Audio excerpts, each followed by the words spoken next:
C'est au Quesnoy, canton d'Avesnes-sur-Helpe, département du Nord, à 10 km de la frontière belge, que j'ai enfin pu retrouver le 22 décembre 1939 la 2e brigade du 6e régiment de spahis algériens, à laquelle j'appartenais avec le grade de capitaine. Depuis la déclaration de guerre, j'avais dû organiser le regroupement des unités en garnison à Tlemcen. Et cette mission m'avait, hélas, tenu éloigné du théâtre des opérations durant tout l'automne. Le cantonnement était frugal, mais on y disposait de vastes écuries pour notre cavalerie. Quant au théâtre des opérations, il n'y en avait guère, car c'était la drôle de guerre. On luttait surtout contre le froid très vif de l'hiver. Le colonel Jouffrault maintenait cependant très haut le moral des hommes en multipliant les exercices, les défilés, les prises d'armes. Mes spahis n'étaient d'ailleurs pas dépaysés. Hommes d'une bravoure et d'une endurance exceptionnelle, ils étaient habitués aux hivers dans le Djebel. Quant à nos chevaux barbes, leurs origines berbères leur permettaient d'affronter la neige et le sol glacé.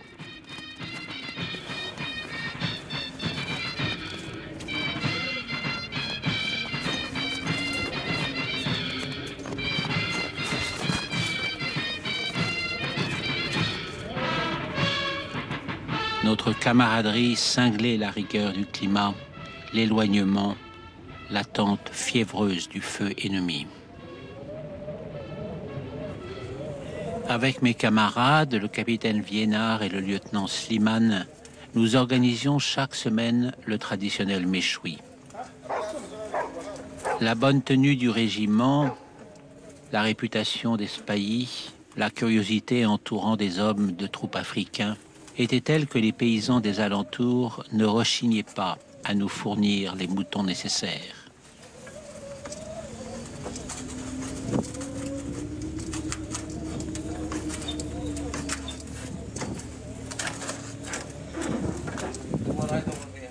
Et puis les souvenirs de 4 années d'occupation prussienne lors de la dernière guerre étaient encore douloureux et le patriotisme était de règle.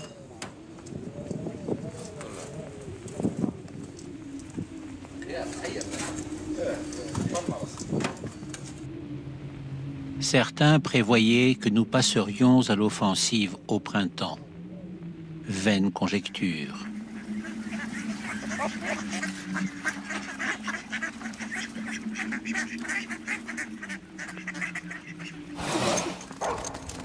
Je ne doutais pas encore que l'exceptionnel entraînement de la cavalerie et le courage de nos hommes sauraient tenir tête aux éléments motorisés des Allemands.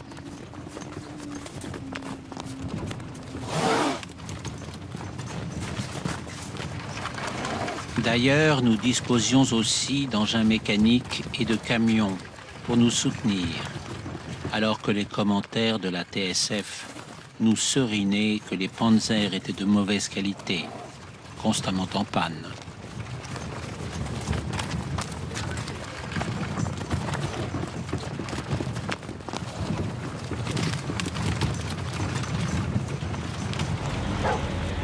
De fait, notre matériel roulant ne valait guère mieux, et nous n'allions pas tarder à nous en rendre compte.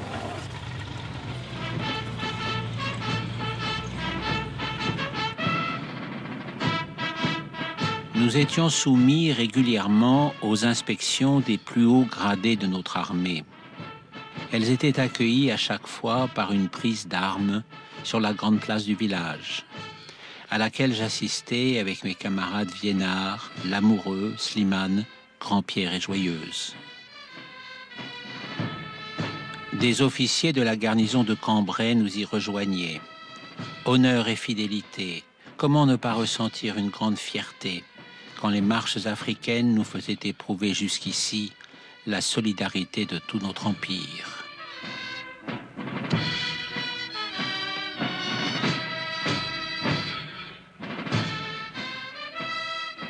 Le général d'armée Henri Giraud à qui nous devions d'avoir organisé les confins militaires algéro-marocains, tint à nous assurer ainsi de sa sollicitude.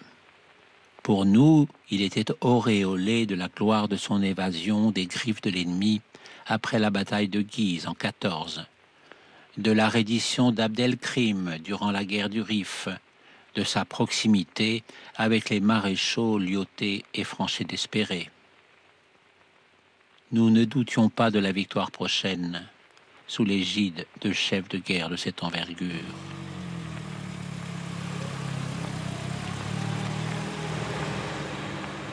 Oui, comment aurais-je imaginé que la plupart de mes hommes et de mes camarades allaient succomber quelques mois plus tard, en résistant héroïquement au char de Guderian, et que moi-même, blessé et prisonnier en Allemagne, je serais séparé de mon épouse bien-aimée durant plusieurs années.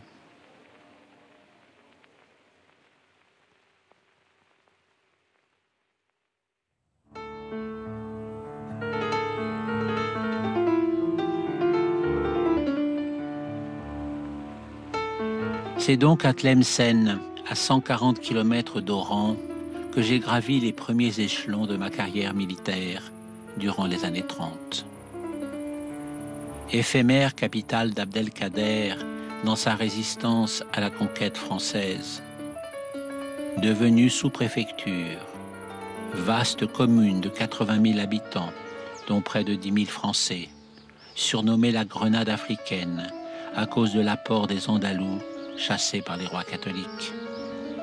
Mosaïque de Hadar au teint pâle, de Koulougis ottomans, de Berbères et de Juifs. L'histoire a parsemé la ville de monuments remarquables au fil des dynasties qui se sont succédées, Idrissides, Almoravides, Almohades.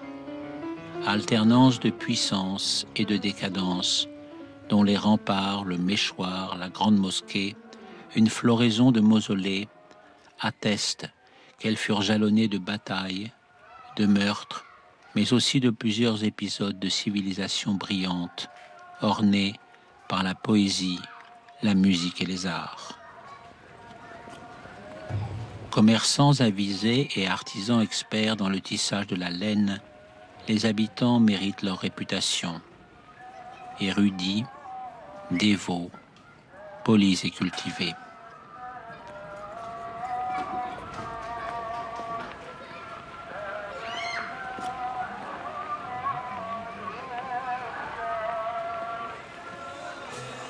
Tout le passé glorieux de Tlemcen et la foi de ses habitants résonnent encore dans les mosquées où ma présence ne fut jamais importune.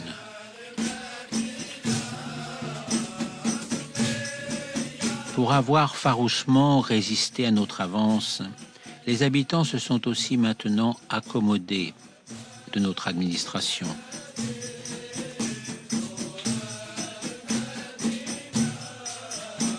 À 800 mètres d'altitude, le climat est aussi doux que dans les cœurs et la sécurité est parfaite. La garnison de Spahi y contribue aussi sans doute.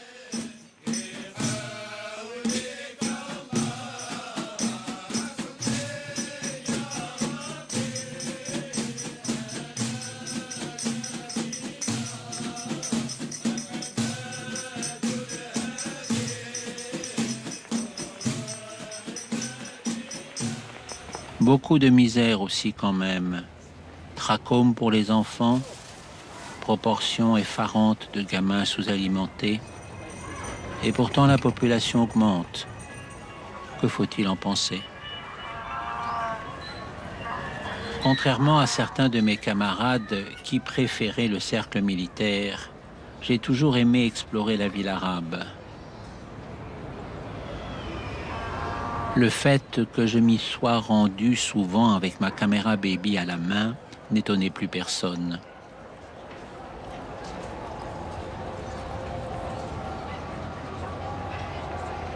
Cependant, je ne me risquais pas à partager les jeux des indigènes.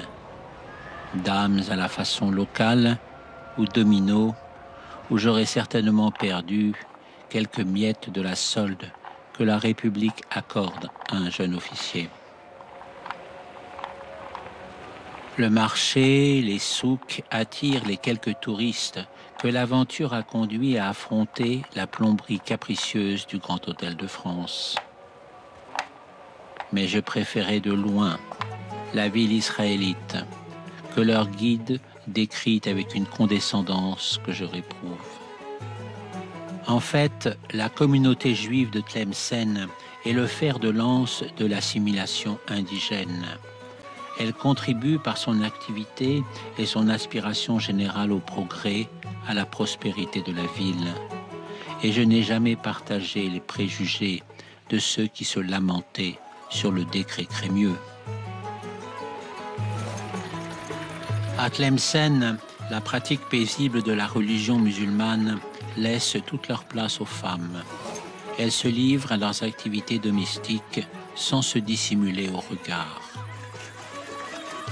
Le lavoir, comme dans les villages français, est le lieu privilégié des rencontres où s'échangent les confidences et des propos sur les hommes qui n'ont, paraît-il, rien à envier sur ceux que l'on tient chez nous. Durant les pèlerinages et pour la fête du Mouloud, les familles parent les petites filles des bijoux les plus précieux pour faire valoir qu'elles seront de bons partis lorsque viendra le temps de les marier. Elles en rient avec l'innocence de l'enfance et elles sont fières de les montrer. Mais peut-être ne sont-elles pas aussi inconscientes du rôle qu'on leur fait tenir. Et de toute façon, personne ne s'interroge sur la fatalité de leur sort. Au-delà des ruines du tombeau de Sidi Bou Ishaq et au travers des bosquets de pins, de genêts et de lentisques qui entourent la ville, les chemins ouvrent vers les plaines fertiles de Tafna et de Safsaf.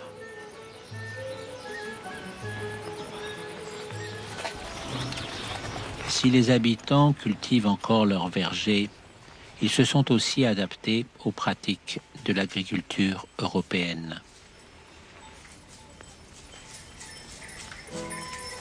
On récolte largement le blé, et ce n'est pas seulement l'apanage de quelques grands domaines coloniaux, moins nombreux que dans la Mitidja algéroise, mais plutôt de petites exploitations possédées par des familles bien pourvues de Tlemcen. Beaucoup de journaliers viennent du Maroc, et leur sort n'est certainement pas très enviable.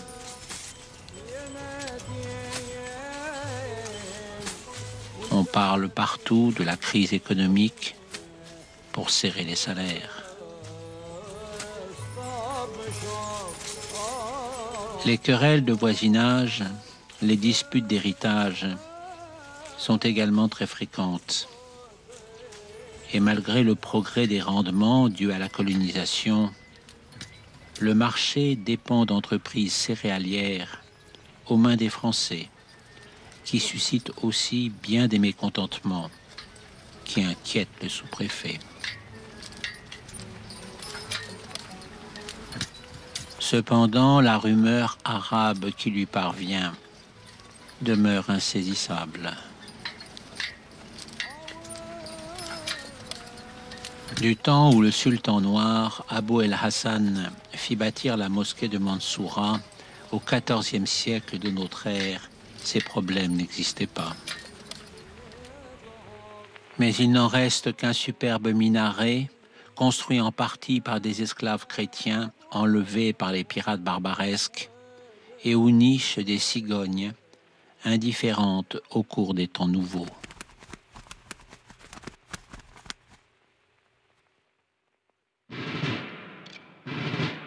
J'ai toujours voulu m'engager dans les spahis. Cela remonte à mon enfance et aux livres illustrés de Job qui dessinaient si bien les uniformes de l'armée. Bien avant d'intégrer Saumur, je savais comment il faut porter le double burnous, la veste Bédaïa et le gilet Cédria. Je connaissais par cœur la légende de Youssouf Vantini, le chef légendaire de la conquête de l'Algérie. Je n'oublierai jamais ma première prise d'armes à Sidi Bel Abbès par un matin d'automne et le serment de fidélité à l'égard de mes camarades algériens.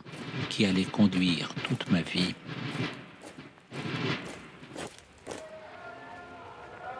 Lorsque j'ai été affecté à la garnison de Tlemcen, la vie d'un lieutenant de Spahis s'y déroulait selon des règles immuables.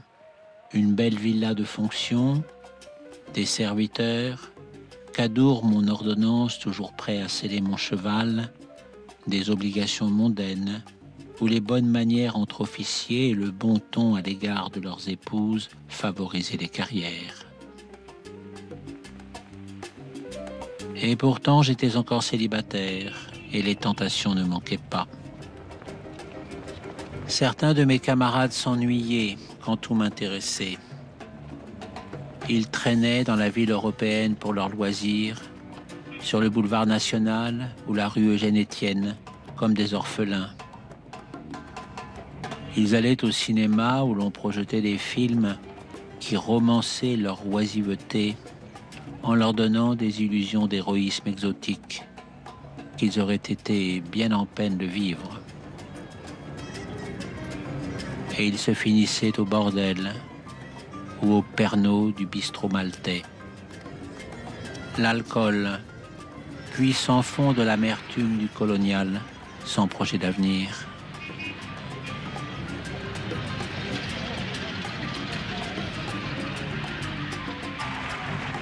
Un grand moment pour Tlemcen et pour nous les Spahis, ce fut évidemment la visite officielle du gouverneur général Lebeau.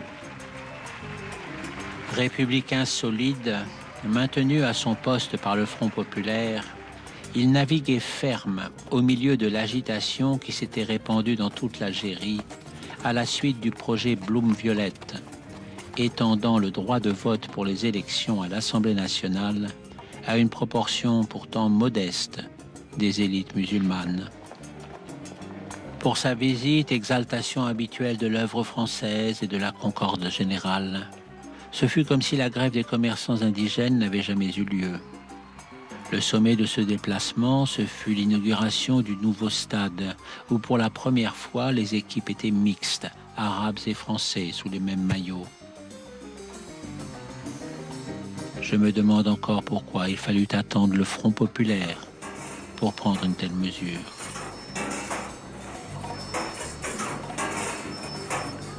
Ainsi, tout s'était bien passé, et on a pu tirer la loterie nationale aussi calmement qu'à Marmande ou Périgueux.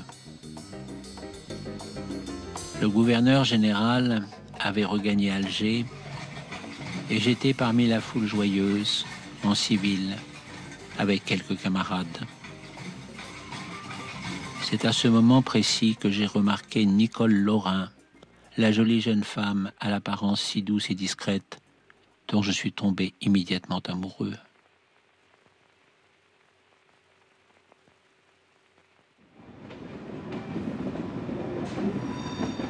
J'ai retrouvé le gouverneur général quelques semaines plus tard, à 350 km au sud de Tlemcen, pour l'inauguration du monument à Lyautey, érigé à Ain Sefra, aux confins du Maroc et de l'Algérie, où celui qui écrivait « La joie de l'âme est dans l'action » mena rudement la pacification. C'est à croire que l'on avait rameuté toutes les autorités de l'Algérie et du Maroc. Les Spahis étaient à l'honneur avec la Légion et des détachements d'infanterie, d'innombrables notables algériens aussi, Caïds et Bachaga, arborant les décorations plus largement distribuées pour le centenaire de l'Algérie française que les subventions qui auraient pu adoucir le sort des miséreux.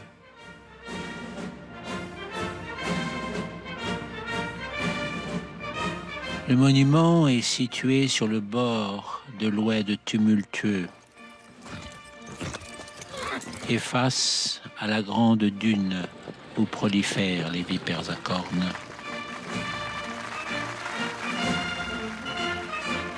Propos solennels du gouverneur général, raisonnablement convenus, avec de belles références aux écrits du maréchal, dont cette citation inscrite sur le socle du monument. Mon commandement 1903-1906 à Ain Sefra est celui où je goûtais les plus belles joies de ma carrière. Le gouverneur général et d'autres orateurs après lui ont aussi évoqué le rôle social de l'officier, le livre qui contribua tant à la renommée de Lyautey. Mais au fond, qui l'avait vraiment lu dans l'assistance?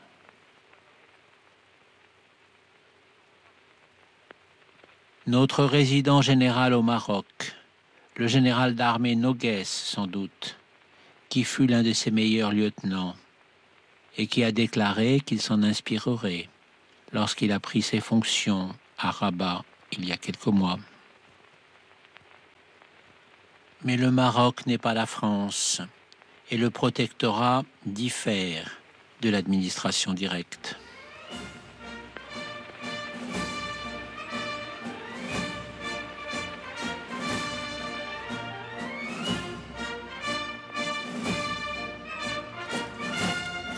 Le défilé était certainement destiné à impressionner les notables en ces temps incertains et à raffermir notre autorité. En voyant défiler les légionnaires et caracoler mes spahis, je repensais à toutes leurs nobles devises. Jamais ici, partout spahis. Honneur et fierté, ni peur ni regret. Pour une dent toute la gueule, ne crains que Dieu. Quant aux chevaux, toujours beaucoup de nerfs, de légèreté et d'haleine. Je suis fait pour les charges avec mes camarades algériens, en musique, drapeaux au vent. Qui peut le comprendre dans notre république avachie des combines, de la pétanque et de l'apéro?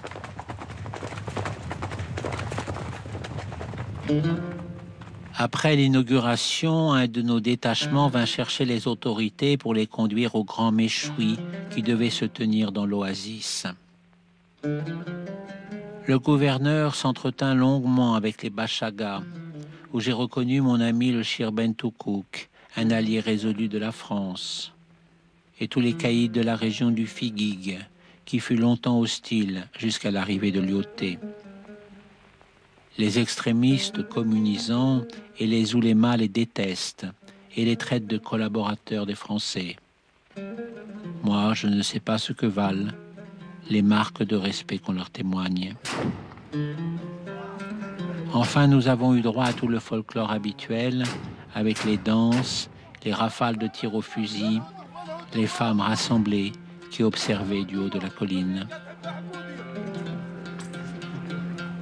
À Ensefra, la source jaune à cause de la grande dune bénéficie d'eaux abondantes et d'une fraîcheur bienfaisante dans la palmeraie.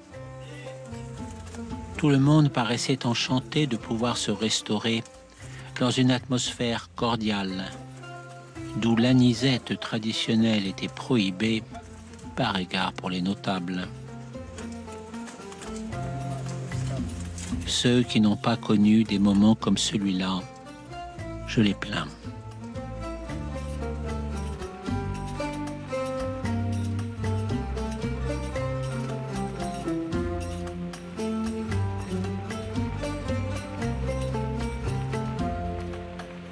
Puis l'arrivée des blocs de l'ingénieur d'assaut ont signalé l'heure du départ. Noguès devait regagner Rabat et le gouverneur général Alger. Les blocs de l'ingénieur d'assaut sont des avions remarquables qui se sont imposés après l'invraisemblable scandale des avions militaires coloniaux, où plusieurs constructeurs ont multiplié les prévarications, cette autre plaie de notre Algérie, avant que leurs engins de mort ne finissent à la ferraille. En voyant comme Noguès et le Beau avaient l'air de si bien s'entendre, j'ai eu le sentiment que l'Afrique du Nord française était une réalité exaltante et qu'elle s'en sortirait mieux entre les mains de ces briscards recrues d'expérience sur le terrain que dans les joutes parlementaires où les grands intérêts coloniaux font la loi.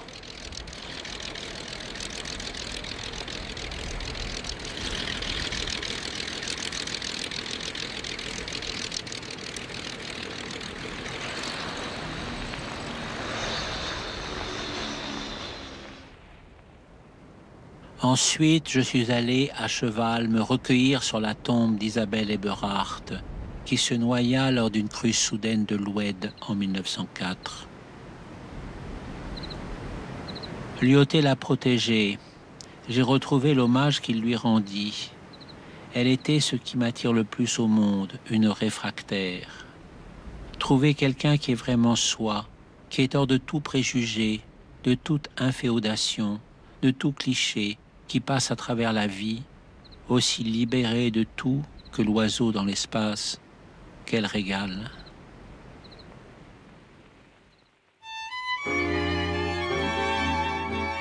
À la saison des courses hippiques, j'espérais retrouver la belle Nicole, perdue de vue depuis la tombola. Le prix du gouverneur général, c'est la grande affaire de la vie mondaine de Tlemcen. Les dames qui ont dévalisé la Parisienne, le grand magasin de couture de la place Bugeaud, et qui ont aussi passé beaucoup de temps sur leur singère, portent leurs meilleures toilettes.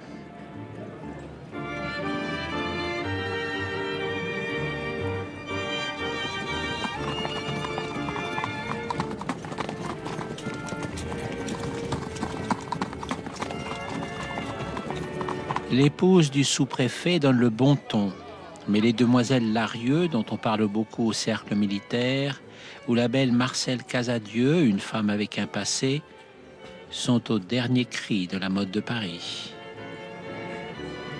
Pour quelques heures, les commérages, ce poison de la vie de province, sont oubliés, même si les batteries se rechargent pour plus tard. Les messieurs ne sont pas en reste de politesse. Il ne faut pas se risquer à des regards trop appuyés qui pourraient passer pour des aveux. Si les Arabes évitent de parier trop ostensiblement, j'en connais qui font passer discrètement des ordres par des gamins. Les grands colons font concourir leurs écuries. Des pur-sangs ont été prélevés dans leur haras de la Mauricière, Aumale et Périgueux. À la buvette, on sert du champagne et ces blancs de mascara qui font si vite tourner les têtes et animent encore un peu plus la société. L'aimable monsieur l'Ancien, qui possède des champs d'oliviers à n'en plus finir, vient toujours accompagné de son intendant, le très redouté Siam El Geloul. Hélas, cette fois encore, Nicole n'était pas parmi toutes ces jolies femmes. Et j'étais tout seul à dévisager discrètement les unes et les autres. Celles dont je ne savais rien et celles dont je connaissais un peu les familles, installées à Tlemcen depuis si longtemps, notamment les descendantes des familles alsaciennes et lorraines arrivées après la catastrophe de 70. En revanche, j'ai retrouvé la belle Odile, dont je savais qu'elle est une de ses amies d'enfance. Peut-être lui ferait-elle passer le message.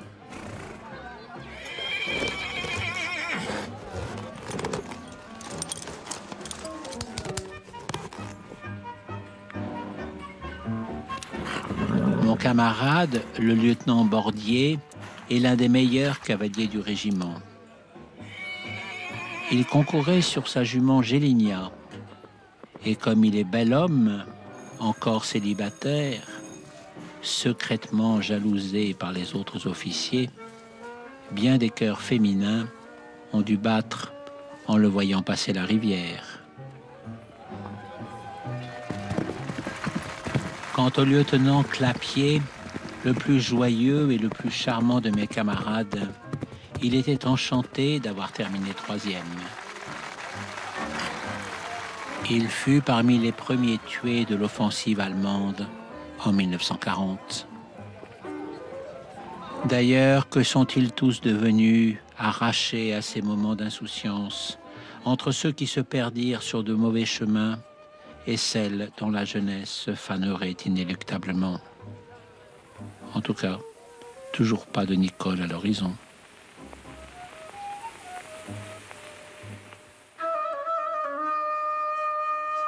Chaque année, avec le retour du printemps et les amandiers en fleurs, renaissaient mes rêves d'amour, si tant est qu'ils se fussent jamais assoupis.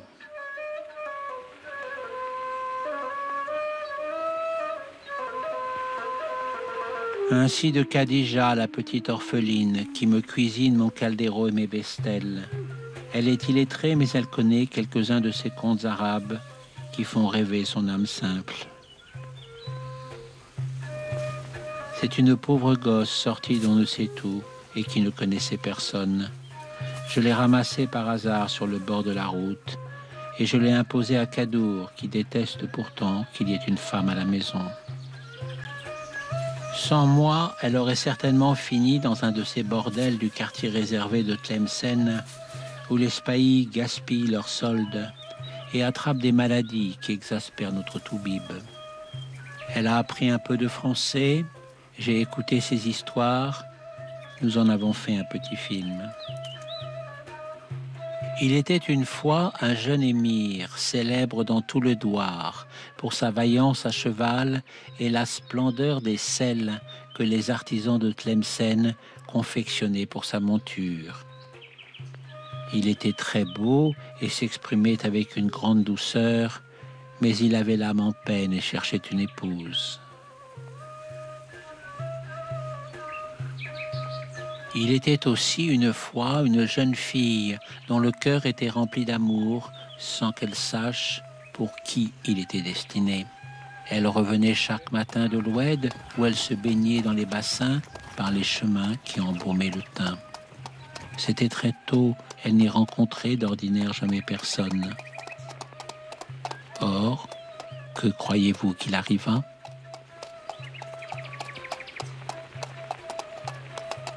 Le jeune émir, accompagné de Sélim, son valet fidèle, emprunta un jour le même chemin que Khadija.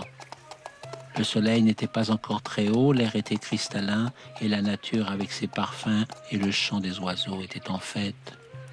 Inch'Allah, le Dieu qui veille sur toutes choses, voulut qu'ils se rencontrent.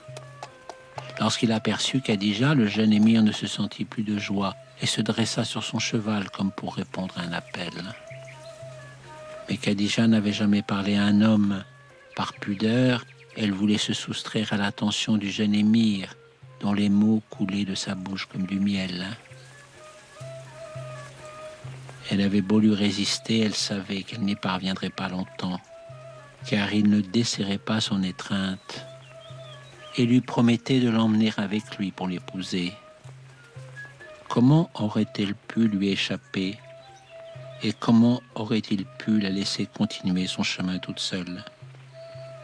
Il s'était trouvé, voilà tout, et plus rien ne pourrait les séparer. Khadija était heureuse quand je lui racontais cette histoire, mais elle n'y croyait pas, même si tout l'étonnait dans mon comportement, car je la respectais. Au fond, peut-être y croyait-elle quand même un peu, puisqu'à ses yeux, j'étais l'émir venu de loin qui ne lui ferait jamais de mal. J'ai finalement retrouvé Nicole au bain sportif où les dames étaient admises et nous ne nous sommes plus quittés. Institutrice au petit collège franco-arabe, sans attache à Tlemcen, elle avait toutes les qualités d'âme que son comportement réservé laissait deviner. Lors d'une excursion aux cascades d'El Ourite, je lui demandai sa main qu'elle m'accorda aussitôt.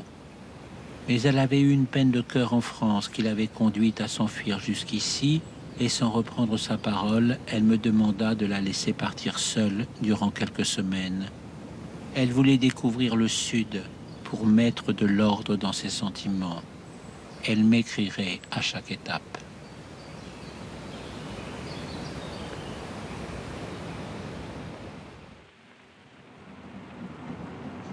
Lettre de Nicole. Mon cher ami, vous souvenez-vous de l'Atlantide, le film avec Pierre Blanchard et Brigitte Helm, d'après le roman de Pierre Benoît, que nous avons vu au cinéma Rio?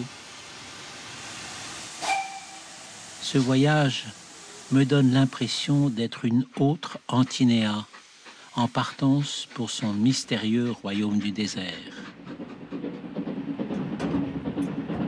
Mais les conditions du voyage sont bien plus confortables qu'au sein d'une caravane. Les trains de la PLM offrent un service impeccable. Et comme ils roulent lentement, j'ai tout loisir de découvrir les paysages magnifiques du Sahara. Quelle prouesse d'avoir pu établir ainsi une ligne de chemin de fer moderne qui s'enfonce bravement vers Colombéchar.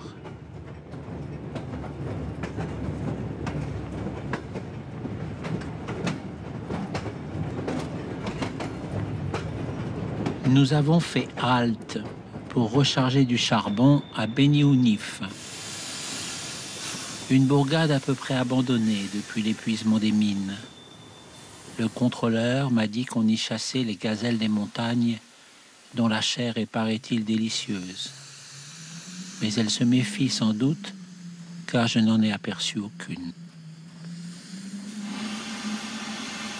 Ensuite, ce fut le Figuig, ce district frontalier du Maroc que vous connaissez si bien, et où le gouverneur général Jonard fut accueilli à coups de fusil il n'y a pas si longtemps.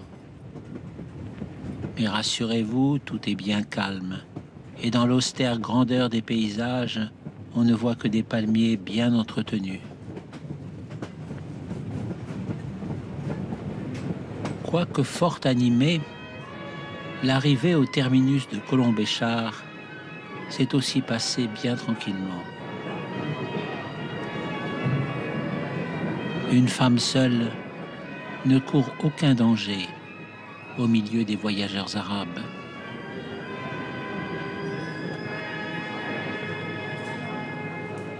La petite ville qui porte les noms accolés d'un officier ayant exploré la région et du Czar tout proche de Béchar, le saviez-vous, est fort belle, avec ses bâtiments immaculés sagement ordonnancés. Elle était prise par un vent de sable violent lorsque je suis parti à la recherche de mon hôtel. Les habitants, très aimables, m'ont utilement renseigné.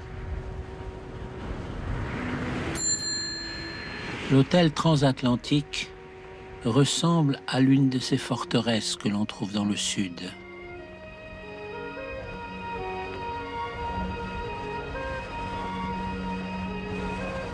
Quelques touristes, férus d'un climat doux pour leur hivernage, au restaurant de l'hôtel, dont la grande attraction est une malheureuse panthère de l'Atlas, enchaînée au milieu des fumées de bonne cuisine qui doivent encore augmenter sa peine.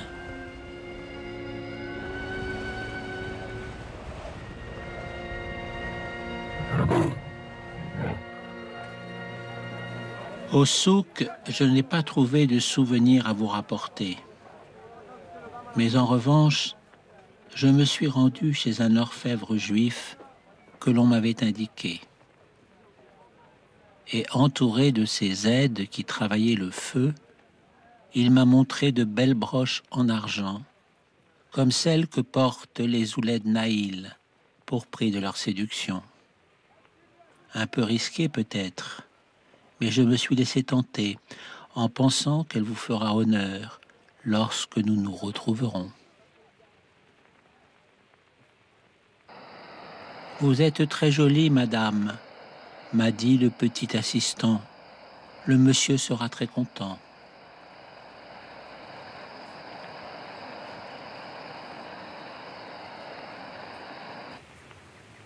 Les soirées sont d'une douceur exquise, que je passe à contempler l'oasis depuis la terrasse de ma chambre, dans une symphonie de parfums, de couleurs et d'oiseaux dont vous m'apprendrez les noms. Je repars bientôt par le car du Touring Club. Je vous écrirai très vite. Aussi loin que j'aille, notre poste fonctionne toujours très bien.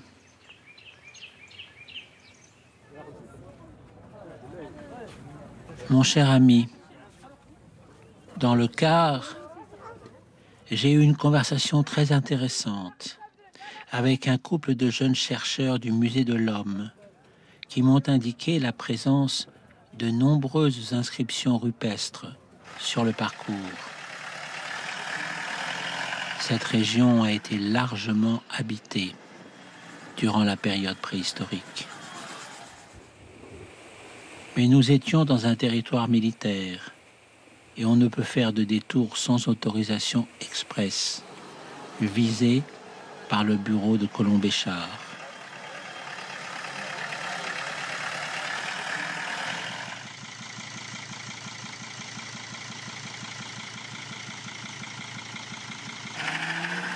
De toute façon, le voyage s'est révélé assez éprouvant, dans des paysages désolés, sous une chaleur accablante. Et c'est avec soulagement que je suis parvenu à Taguit, où tout n'est que sable, clair et limpide, sans autre tâche que celle de l'oasis. L'hôtel est à nouveau installé dans un borge d'apparence militaire. Très semblable au fond au Ksour, sur un autre éperon rocheux qui domine les habitations. Autrefois, l'eau des Oueds formait une sorte de Nil apportant la fertilité, et mes nouveaux amis m'ont montré une collection de silex taillés, attestant ce peuplement préhistorique beaucoup plus dense qu'aujourd'hui. Mais ils sont repartis à l'aube pour leurs recherches et je suis resté tout à fait seul, avec l'intention de retrouver des Touaregs que le directeur de l'hôtel m'avait recommandés. Ils accepteraient de m'emmener faire un grand tour à dos de chameau contre une modeste récompense.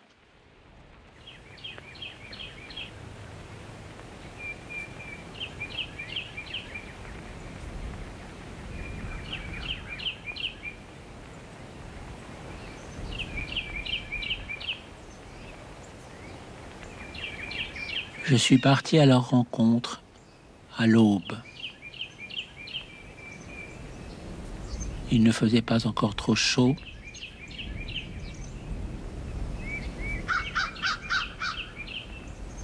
Des enfants m'ont indiqué où je pourrais les rencontrer.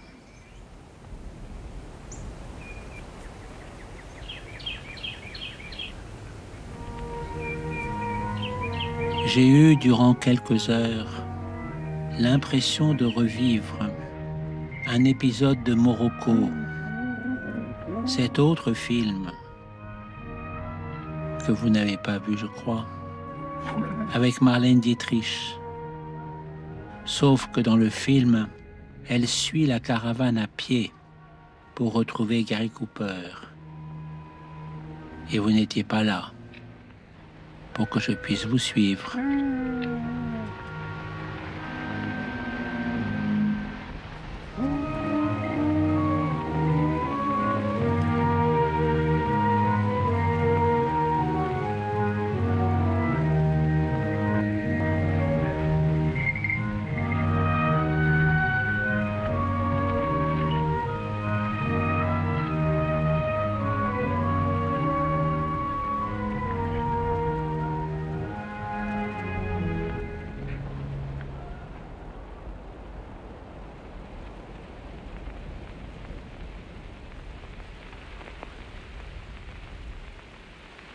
Mon cher ami, me voici à Beni Abbès, ultime oasis avant le grand ergue occidental, où toute vie semble avoir déserté. C'est de là que partit le commandant Augiéras il y a 25 ans, pour établir la première liaison automobile entre le Grand Sud algérien et la Mauritanie, afin de rejoindre ensuite Saint-Louis du Sénégal. Il reste de cette expédition héroïque une caserne qui domine la ville et fait face à une forteresse berbère en partie ruinée. Cette fois encore, j'ai pu descendre dans l'un de ces magnifiques hôtels de la chaîne transatlantique que l'on retrouve décidément jusque dans les endroits les plus reculés de toute l'Afrique du Nord. J'y dispose d'une chambre très agréable et de toutes les attentions d'un service qui n'a rien à envier avec de bons établissements de la métropole. Mais enfin, la solitude commence à me peser, et je pense beaucoup à vous.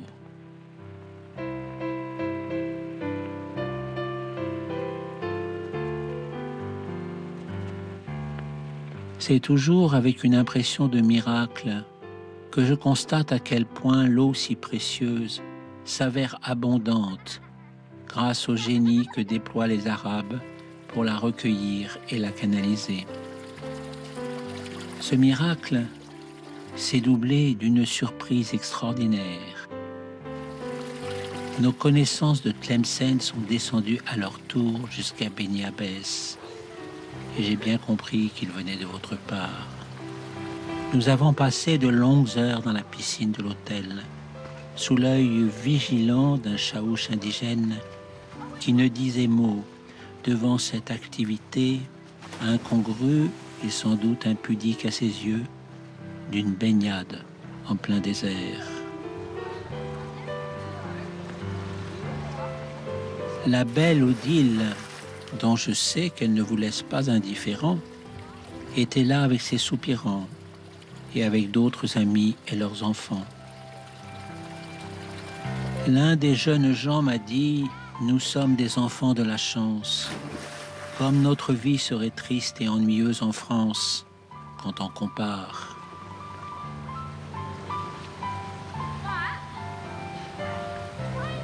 Il m'a semblé tout à coup qu'on emporte toujours avec soi ce qui vous est le plus précieux, jusque dans des voyages lointains. Et j'ai eu alors très envie de vous retrouver et de mettre fin à cette belle équipée, désormais sans objet.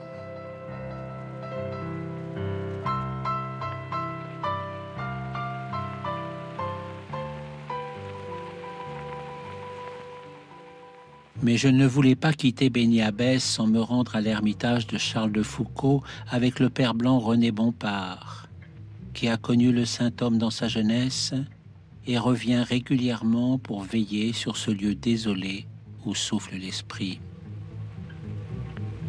Cet ermitage n'est pas celui où Charles de Foucauld a été assassiné par des nomades qu'il protégeait, mais il y passait quelques mois chaque année, et dans sa désolation et son austérité, on y sent encore sa présence.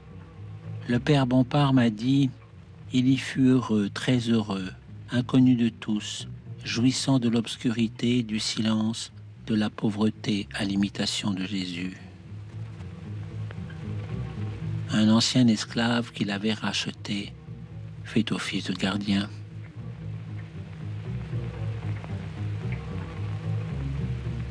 En reprenant l'autocar qui allait me ramener vers vous, j'ai compris que je ne vous quitterai plus.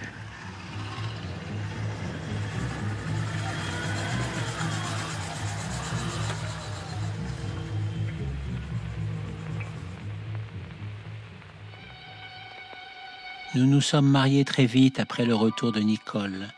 Brève permission, voyage de noces à la villa Rivaux. De chers petits issus de notre amour ne tardèrent pas à bénir une union encore plus heureuse que je ne l'avais espérée. Khadija prit soin d'eux et leur âge tendre se déroula au contact de la vie arabe. La cuisine, les saisons et les jeux, les promenades, la langue aussi, qu'ils entendaient fort bien.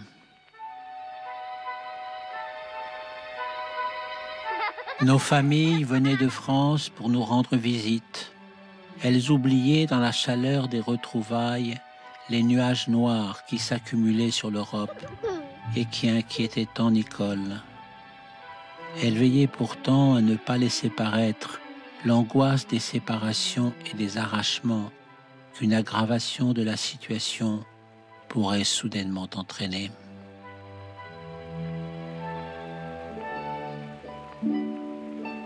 Et puis il fallait protéger les enfants de toute anxiété. Nicole les élevait avec cette bienveillance attentive, dont elle entourait tous les êtres.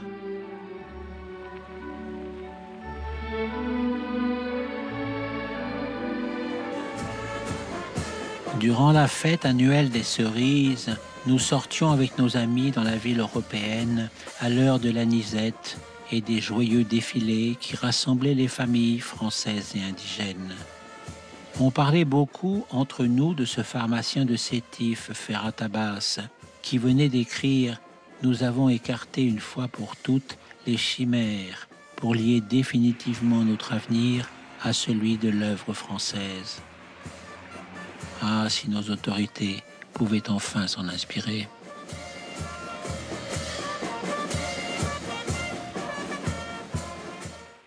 Les dimanches, nous allions tous ensemble à la plage de Beni Saïf, à 1 heure de route de Tlemcen.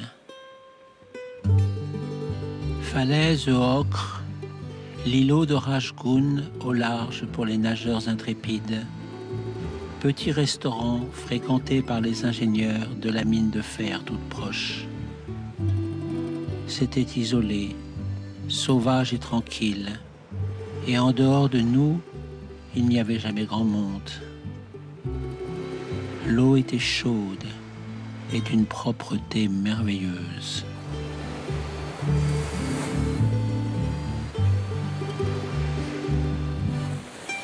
On pouvait aussi en profiter pour aller au calamar avec les pêcheurs arabes. Des gamins en recevaient leur part. Ils nous aidaient à faire remonter les canaux.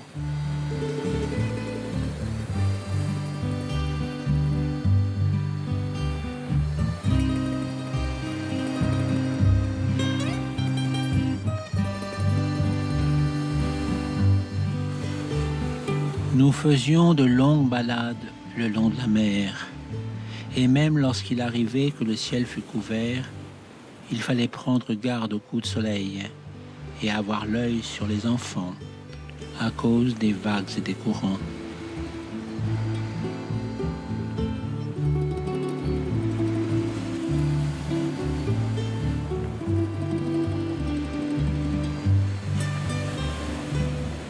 La belle Odile s'était aussi mariée avec l'un de mes camarades.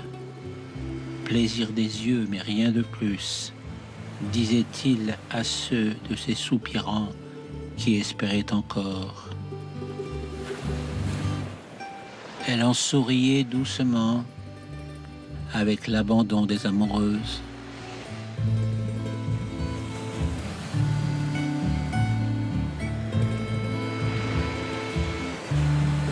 Son mari n'avait pas d'inquiétude à se faire.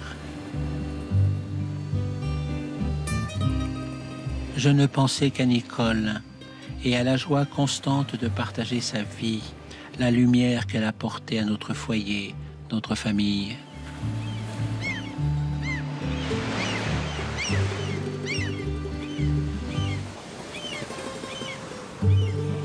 Oui, nous étions si heureux dans ce pays qui était devenu le nôtre. Et ce n'était pas l'écho assourdi par la mer de certaines nouvelles qui auraient pu me faire douter un seul instant du bonheur de vivre en Algérie qu'elle incarnait pour moi.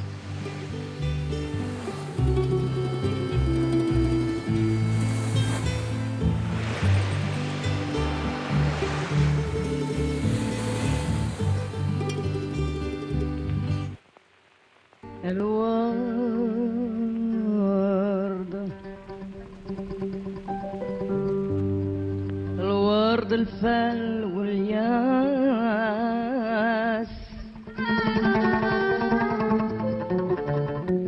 الدمعة من عيني ما توفى